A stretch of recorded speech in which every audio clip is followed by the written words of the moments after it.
Hey, how you doing, guys? Tell you what, some of you may know this, but there's quite a few people I don't think that actually do know it. But let me tell you of what the average income is of people that are online making money. Okay, first one, you may or may not know it. First one being a Fiverr freelancer.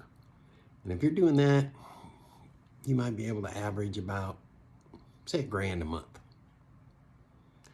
Second one, DoorDash.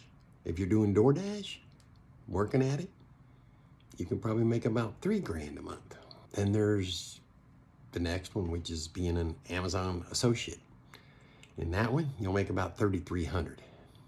Now, someone that's in affiliate or digital marketing, theirs is about 13 grand. Yeah, per month. Tell you what, if you like what you hear, hit the like for me.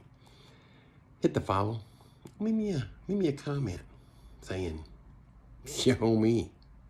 Later.